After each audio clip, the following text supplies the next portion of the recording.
Hey guys, today we're going to be looking at the 5 scientific theories. So let's take a look. 5 existence can ripple. So let's look at our first one.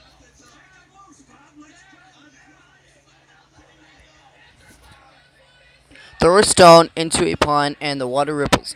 Smash 2 black holes together at half the speed of light and existence ripples. They collide so hard that you don't need to hear anything because space itself is screaming and shaking up and down in a detectable way. But you've got to expect something amazing with 60 octillion tons of spherical singularities slammed together like galactus twerking. Einstein predicted these gravitational waves over a century ago, and their banging is so hard that reality is jolted, smashing space-time so powerfully that it wobbles like an old VCR tape, sounds like a fresh steaming plate of hyperbole. But we've already detected it. 2 singularities slammed into each other like the ultimate subwoofer, blasting bass notes through the fabric of reality. Three entire three entire solar masses were converted into gravitational wave energy, a process over 50 times more powerful than the entire visible universe. It was so space-time staggering that we felt the effects over a billion light years away on September 14, 2015. Every cell in your body was gently squeezed by black holes getting it on. The measurement was made by LIGO, the Laser Interferometer Gravitational Wave Observatory, aka the most impressive anything on the surface of this or any other planet. It's a pair of set squares for space-time, 2 vast L-shaped installations 4 kilometers long on each arm, and every micrometer is an ultra-high vacuum. And they're on opposite sides of the country, so that they can use almost the entire North American continent as a 10-millisecond timing delay. And each LIGO lasers bounce back and forth between mirrors more carefully isolated than Kanye West's sense of humor. The result is a ruler so accurate that when its reading varies, it's the universe that changed. Detecting gravitational waves is so staggering that even working out the idea that it would one day be possible to earn someone of the 1993 Nobel Prize for Physics. And now we've done it. This is the meteorological moon landing. Oh, and then we detected some more a few weeks ago because that's science. The most impressive and amazing thing we've ever done as a species quickly becomes something we can do. So let's do it more, then we see what comes next. Number 4, the antimatter is matter traveling back in time. Antimatter is utterly ridiculous, the evil opposite of matter which annihilates it on contact with spectacular explosions. Did this stuff escape from a Star Trek episode, and do the anti-Bosons have little evil beards and eye patches?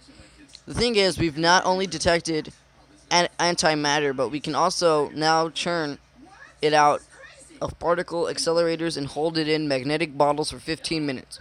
Labs can hold antimatter longer than I can hold a pint. Which actually I can hold a pint pretty long. So. Just a little humor. Antimatter's most famous application is annihilating matter to release 90 million billion times as much energy. Squared is a hell of an exchange rate. The spectacular factor might be because antimatter annihilation is everyone losing at a game of time travel chicken. The Feynman-Stuckelberg interpretation treats antimatter as matter going backwards in time. So when it hits regular matter going forward, it's not just 2 objects touching. It's a head-on collision in the 4th dimension. It's only one of several ideas, but it's the one most likely to make the Doctor finally install seatbelts on the TARDIS. The best bit about this idea is that it already works in the equations. Antimatter inverts all kinds of important quantities, but instead of inventing a new mode of matter, you get the same effect by multiplying time by 1. After all of our science fiction magical fantasies, it turns out the real time traveler was inside our state-of-the-art particle accelerators all along. That's probably where we would have expected to find them. When you tell Doc Brown, break it to him gently. Alright guys, number 3, the one electron universe. Sometimes you get high with friends, and after you gloriously rediscover the taste of pizza, you ask questions like, what if we were all like just one being? The most successful physicists in history did the same thing, but they did it with quantum mechanics and came to even more amazing conclusions. Because when they say high, they mean imaginary gravity times Planck's constant squared, which may have a little more weight to it than a session of mediocre joints and a binge watch of Aqua Teen Hunger Force Season 3. John Wheeler was the physical responsible for little things, was the physicist. Ah, physicist responsible for little things like neutronic reactors, neutron moderators, the word wormholes, and noticing that black holes maybe had something to do with gravity. The man was a living Star Trek episode, except his techno babble wasn't BS. He also came up with the idea of the one electron universe in which every electron in existence in your brain, in your butt, in Donald Trump's brain or his butt, were all the exact same electron, which travels back and forth in time to be every single electron. The same negative charges chemically conducting these words up your optic nerve are the ones in the heart of Alpha Centauri, Benedict Cumberbatch's dimples, and Mila Jovovich's skin-tight zombie fighting suit, whichever you think is the hottest. Wheeler discussed this idea with Richard Feynman, and when Feynman doesn't call BS on the universal electronic reincarnation idea, it's a real mind blower.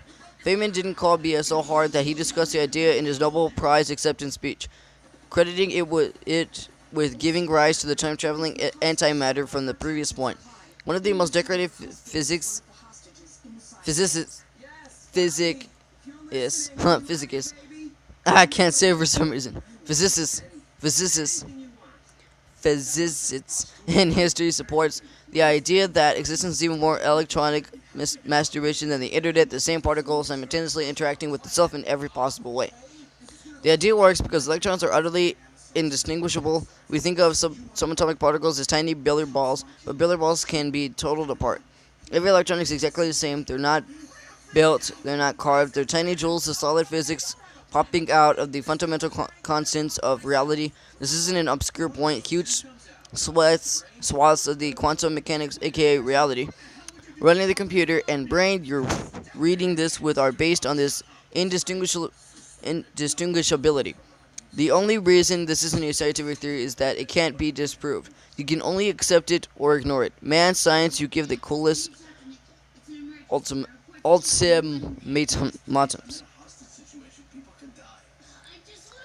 Sorry, guys. Number 2 is space-time is a liquid. General relativity controls the bigger picture. Quantum mechanics takes care of the tiny details, but when they meet. Record, scratch, record, doesn't stop, continues up through even higher frequencies, ultrasonic. The record burns red, white, ultraviolet, X-rays, gamma rays, a blinding light feeding virtual pair production from infinite energies as it tears the grand unified theory asunder. Yes, grand unified theory is a super science romantic comedy full of wacky misunderstandings which destroy everything you thought you knew about space and time. We got two amazingly effective theories for explaining the universe, but they absolutely hate each other. The quest to merge general relativity and quantum mechanics or find something else to replace both makes finding the Holy Grail look like finding a quick place to be. It's given rise to more physics theories than there are transformers, and with crazier names and more astonishing abilities.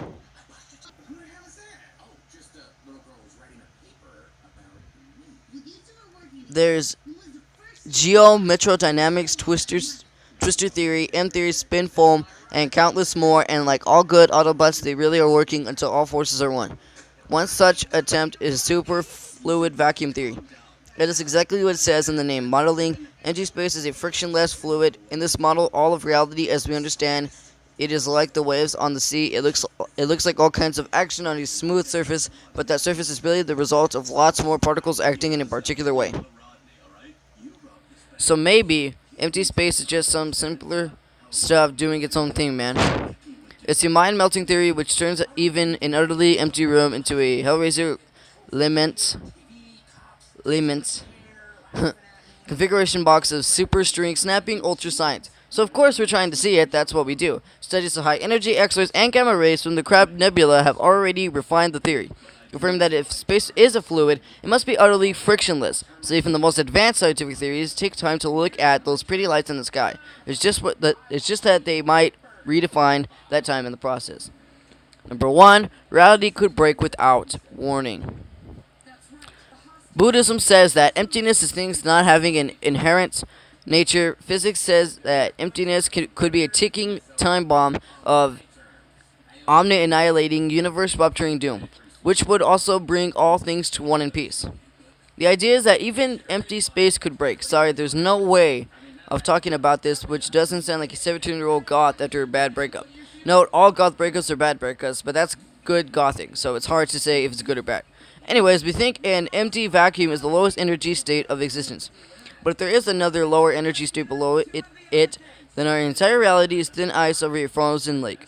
Just one puncture would cause the whole thing to sink. An entirely new universe would radiate from the reality fracture point, known as a vacuum metastability event. Wow. Since even changes in the laws of physics have to travel at light speed, they have to obey the laws until they replace them. We wouldn't even see it coming before it hit. And we wouldn't exist afterwards. We could lose all that exists, even if even the darkness between our stars is only false vacuum. There's nothing more goth than physics. The multiple universe version of the idea is even more fun. It says that existence is a bubble bath of entire universe. Universe is constantly popping out of existence, and at any moment, ours is just one which hasn't yet chaotically annihilated itself yet. This thought sounds like it was screened from a street corner rather than developed in a lab, but it's been tested by the most advanced machinery ever made. When the Large Hadron Collider found the mass of the Higgs boson, we were able to calculate whether our universe is stable, and the answer is ish. The required minimum Higgs mass for a universe not popping like an old birthday balloon is 129.8 GeV. The measured Higgs boson mass is 125 GeV. Ah, crap. But in physics, however, a number without error bars is a knife without a handle. The error bars on that minimum mass are plus or minus 5.6 GeV, so the safe value should be somewhere between 124.2 and 135.4 GeV. We've measured 125.1 plus or minus about 0.2 GeV. So what that confusing mess of gibberish sounding numbers means is we're maybe okay at the outer edges of probably not disappearing. To narrow down those existential error bars, we need to make better measurements of something called the top quark pole mass. Listen, just pretend the doctor or data said that and accept it. We're working on it. In the meantime, what's a little reality randomly shattering without warning between friends? Look at it this way. The next time you're wondering whether to enjoy another donut or beer, physics says yes. Apply yourself to more accessible achievements with the most amazing fighting game combos and the greatest gaming mods. Enjoy less scientific total nerdery with 6 hilariously nerdy, surprisingly epic Wikipedia awards and 5 much better alternatives to famous board games. Well, guys, I hope you enjoyed all of the interesting 5 scientific theories and watching the little background as I was talking with all the universe everywhere. Let me know what you think about this video and, give it a like and all that so I know if you want more theories. I hope you enjoyed this one and the previous one that I did yesterday, which was the 10 cartoon theories. Or 10 cartoon kids conspiracy theories. And I will get back to you guys with a brand new video. Also today I'm going to be releasing one more video, which I will be reacting to a new trailer to a new movie. Probably a scary movie because it's the best one. So, see you there, guys. And, yeah. Bye.